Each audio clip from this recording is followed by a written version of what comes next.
G'day, it's Rusty from Rusty's Outback Adventures, and in today's video we're going to be upgrading the two AGM batteries that we currently have in the canopy, and we're going to be replacing that with a slimline lithium battery. Now currently the setup is two 100 amp hour AGMs, and those 100 amp hour batteries are connected in parallel. So effectively we've still got 12 volts, but we've got 200 amp hours of storage capacity, and we're going to be replacing it with a slimline 160 amp hour lithium battery. Now you think one's got 200, one's got 160, why would I change? The main reason is that the AGM batteries don't like to be drawn down beyond 50% of their capacity. So effectively I've got 200 amp hours of battery, but if I pull that down to 50%, I've used up 100 amp hours. I've still got 100 left, but you don't like to go that low. So bringing in the 160 amp hour slimline lithium battery, I can pull that down to all the way down to 20% of charge. So I have more effective capacity, and they have a longer life. So although the initial cost is more, I am able to then look for a longer life out of my lithium battery. And the fundamental difference between the AGM and the lithium in terms of state of charge is the AGM is voltage based. So when an AGM, sorry about the cockies in the background. So when an AGM battery is fully charged, it's around about 12.8 volts, and by the time so by the time it comes down to 50% of charge, it's around about 12.05 volts, and around 11ish it's pretty much all done. So you can actually use a voltmeter, and I'll just show you a chart here. You can see the relationship between voltage and charge. Now with a lithium battery, when they're fully charged, they're around about 13.2, 13.4 volts, and if you watch their voltage curve, it's quite flat until it just drops off. So that's why we use a voltage meter which has a shunt, and there's some electronics in the background that does the calculation for us to work out the state of charge. That's why we need to ensure that we have some sort of accurate state of charge meter for the lithium, so we know when it's getting down, and I said with the limit we can pull them down as around about 20%. So I'll just show you the current setup, and I'll just explain to you where I'm going to put the new battery versus the existing ones, and what that does for me in terms of space and usable room that I can use for storage. Now this is the current setup inside the canopy. This area here is where my two angles go, my fridge and my freezer, and in behind them are these two AGM batteries. Now I put them here knowing that maybe one day I'd move them, but the thing is, I've got a lot of dead space above these batteries. As you can see here, all this area up here is actually, I can't really use it because you don't want to put anything on top of these batteries. So the answer is, this is a 160 amp hour lithium battery. I purchased it from Custom Lithium, and as you can see, it sort of fits hard up against the backboard in here. I've got a little bit of room here for this dual cigarette outlet, which is for my angles. So what I'm going to be able to do is move this mesh wall back here and finish it at the end of my electrical panel. So effectively it's going to give me back nearly 300 mils of space. And if you look at that from the back of the canopy, I'll just show you that now. So if you look in here from the back, you can see, where my finger, up there where the edge of the electrical panel finishes, to this mesh panel. This mesh panel can, and it will be an upgraded mesh panel, this was just temporary. I'm going to move it in and put it level with the back edge there, so I get back nearly 300 mils of space, and I've still got room to put my two angles, but what it does is it also gives me all that storage above that I can use. So I'll just come around here again. So this lithium battery is only about 110 mil wide. So again, this is the best place for it because it'll fit directly under my electrical panel, and the only real mods I have to do to the panel is currently I've got a panel meter for the solar in, one for the charge, the value of what's coming out of the charger going to the batteries, plus I'm also measuring the load that I'm drawing. Well, with the new battery, I also purchased this battery monitor. Now the battery monitor comes in three parts actually. There's a shunt that the interface unit or measuring module connects to, and then that connects to this panel meter, and the panel meter will give me, it gives me the value of the charging value going in. It also gives me the value of the current being drawn out of it. So I don't need these 2 meters up here. I can do away with them. So the plan is remove these meters. I'll put a fascia plate there, and if I just grab this out of here, you can see that this is the panel meter. This will fit here on a fascia plate, and I can do away with these 2. So the other good thing is that the Red Arc BCDC 1225D I've got up here also has a lithium mode, so I can tell it's got a lithium battery connected to it, and it has the correct charge profile. Alright, so what we need to do first, there's a few things to do, is remove these batteries, disconnect the solar panel, remove these batteries. I've got to install the shunt, I've got to pull these panel meters out, I've got to replace them with the new panel meter, I've got to find a location for the shunt and the interface unit, and make some sort of strap that holds this in place. So there's a fair bit to do, but I'll make a start by pulling these batteries out. And with the 2 AGM batteries removed, I now have all this area back, and as I said, I'll move that mesh screen back. I'll do that in a later video. That'll give me so much more room there. I'm looking forward to being able to use it. And one thing to remember about the AGM batteries versus lithium is there is a weight saving with the lithium. Now if I take one of these AGMs and put it on the scales, right, that's 21 kilos. So 21 kilos in one battery gives me 42 kilos for 2 of them. I'll just put the lithium battery on and see how it weighs.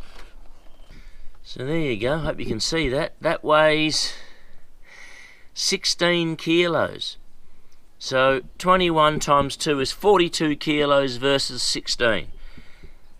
That's quite a weight saving, especially when you're filling the car up and a lot of people get close to their GVM and stuff. So yeah, just another consideration is the weight saving alone.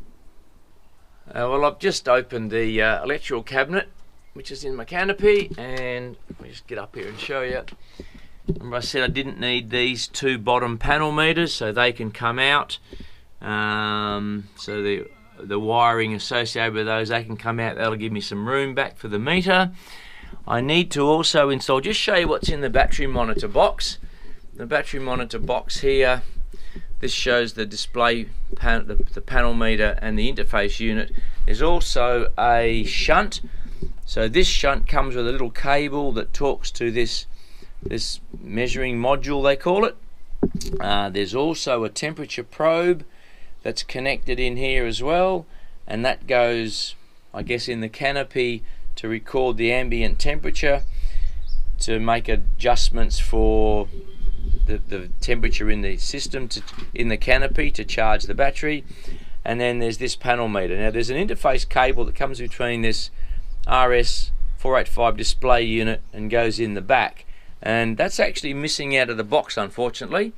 So I've been on to the people at Custom Lithium, and I'm sure I'll get a new one soon. So in the meantime, we can still do the install. So first of all, I've got to tidy up these meters, take these out, and then find a location for the shunt. Now this, can I just show you, this cable between the shunt and the interface unit is quite small. It's only, let me take that out, this cable's barely sort of 6-8 inches, probably 8 inches long, so it needs to be quite close. So up here in the panel at the back, there's my negative cluster, and there's my positive terminal. It's got to come in here, so I'll take a cable from here to the shunt, and then this is the cable to the battery. So the shunt goes between all the current being drawn and also to the battery. So if I just probably have to put this shunt, I guess, in here somewhere, and I might be able to find some room for the interface unit. But first of all, I've got to pull these panel meters out and get myself some room, and then I can work on mounting the new meter. Now, as you can see, I've taken the 2 panel meters out and just placed that one there. I need to make a cover plate for that.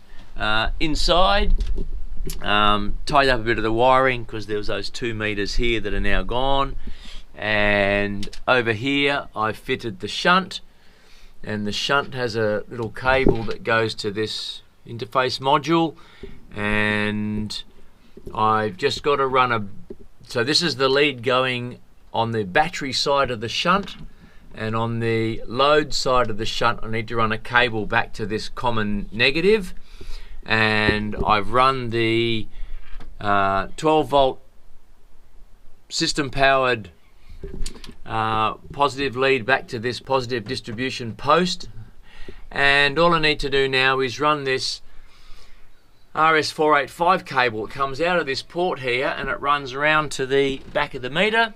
As I said, that's missing out of the box, but I've got onto the supplier and I'm getting a new one sent. So the next thing I've got to do is, with this panel meter, now I've got a big hole, that'll go in there somewhere. I'm just going to make up an aluminium fascia, and I'll draw it up in Inkscape, sneak over to my twin brother Rusty's plasma cutting table when you're not looking, and I'll cut out little aluminium fascia, cut a hole for that, screw it in.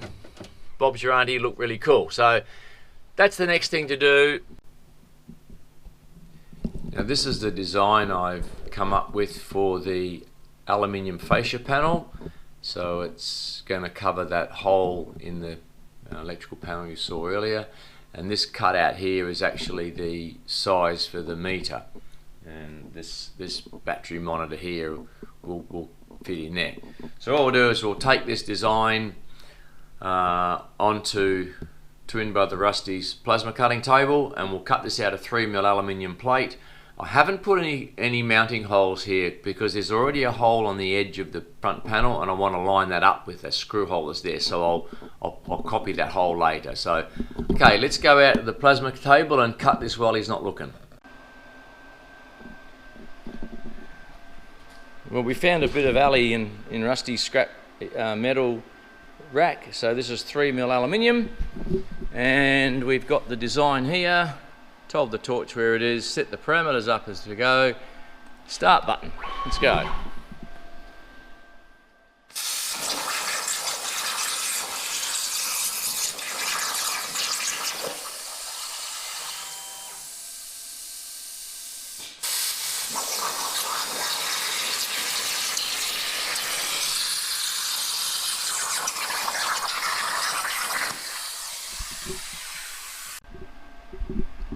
And just like that, there we go, just like that, we've got ourselves a fascia panel for the battery monitor, and I'll just give it a quick clean up. We'll give it a coat of paint, and then the panel meter will fit in there nicely. Got to drill 2 holes to mount it onto the board. Show you how that looks when it's done. And here is this fascia panel now. It's painted black, the meter's fitted, and it fits in there quite nicely. I know I had to cover up a bit of a hole in here where I'd cut that where those original meters were. But what I've done is I've left this little piece here as well, just in case I want to put another switch or an outlet or something. I've got some room in here under the meter. That's why the meter's sort of tucked up there high. So inside the panel now is all finished. The meter's wired in. The shunt's wired in, and the interface cable between that module and the meter is in. So I'll just drop the panel and show you how that all finished up. So I've run the negative cable from this negative distribution block to the load side of the shunt, and the battery side goes to the battery, which is to be installed next. The interface module here has got this RS485 cable, runs around neatly as I can into the back here. So basically I can close all this up and I'm done inside here. So the next thing to do is fit the battery. On the back of this interface module unit thing, there's a little switch here. It's got 2W and 3W. Basically that's a selector switch to describe whether it's got system powered or it's externally powered. Well, this is actually powered from the system, so it needs to be in the 2-wire position, or 2W, and I think it comes by default as 2W. I flicked it up and down and it was already in the up position, so the default is 2W. So I just wanted to make sure that was in the right position, because we're actually taking 12 volts power from the distribution board here. Over here we're running power straight to it, so it's getting power from the battery, so put it in 2W. Now, because we have gone to a lithium battery, we need to change the charge profile on the Red Arc BCDC 1225D. Now, you have an ABC and a Li charge profile. To get the lithium charge profile, what you need to do is come in the back here. Coming out of the back of the Red Arc is these two wires, a green and an orange. Now typically they're used for different configurations. Well, in the lithium configuration I need to join the green and the orange one.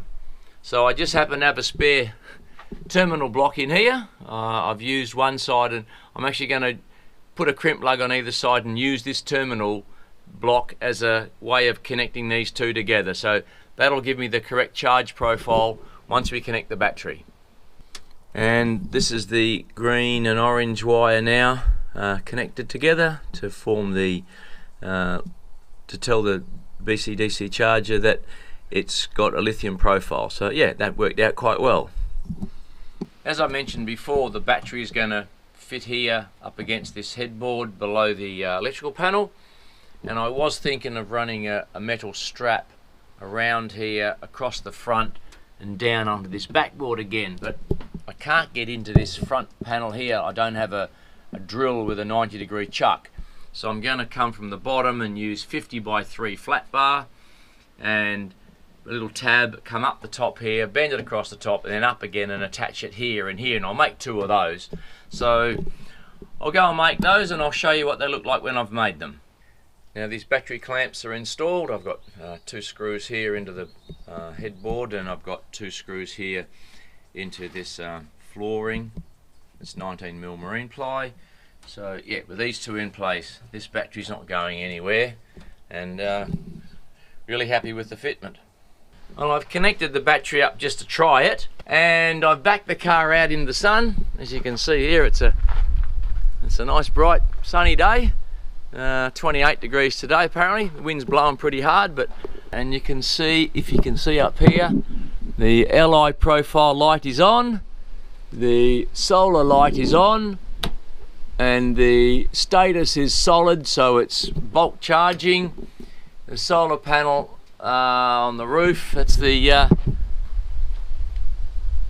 160 watt Renogy panel, is doing 6.5 amps at 16.2 volts going in, and that corresponds to is 8.3 volts going into the battery after it's come out of the DC-DC charger. So I haven't set this percent meter, and I can't set that really until I know the battery is fully charged. Once it's fully charged, I can go into the menu, tell it that it's a 160 amp hour battery, and then I can use this value as a correct value for the state of charge.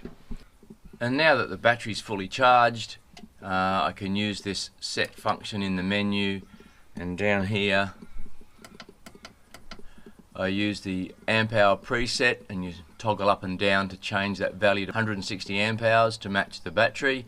And then, knowing it's fully charged, you just go down to the next menu option, amp hours remaining, and you wind that up to 100%, and then that's that then gives me the scale on this state of charge meter at 100%. Amp hours remaining is 160. The voltage is a little bit higher than it would normally be. I've just taken it off the charger. I've just pulled the second solar panel off, so it's a little bit high, but the BMS will pull that down to its runs around 13.4 volts fully charged. So that's pretty simple way of setting up this panel meter. So as you can see now, the lithium battery is certainly secured in its new home, and the weight saving alone from the AGMs to the lithium is 26 kilos, which I'm certainly grateful for. The other thing it does give me is it gives me that space back behind the batteries, and I'll bring that back mesh panel forward, and it'll give me more storage space behind there. The initial cost of the lithium is more expensive than AGM, but you do get a longer battery life, you get greater storage capacity and greater battery use. So all in all, I'm looking forward to getting that extra life and output from the battery. If you like the video, a thumbs up would be appreciated. If you'd like to subscribe to the channel, the subscribe button is down here, and remember to give the bell icon a ring and you'll be notified of upcoming videos. If you have any questions or comments, please put them in the comment section below. I'll certainly answer all those for you. A quick shout out to Ben from Custom Lithium. I had a lot of messages going backwards and forwards with Ben regarding the best battery, where it was going to fit it, what the best sizing was to complement my system and what I was running on it, and he suggested this particular battery. He also recommended the panel meter that I'm using, and although I'm not sponsored by them, I bought this stuff out of my own money. I'm happy to share that information with you because I like their product, and I'll put a link in the description below to Custom Lithium's website. If you'd like to support the channel, there's a link in the description below to buy me a coffee, and I certainly appreciate all the support I get from you guys. So that's it for this video, and I look forward to seeing you in the next one.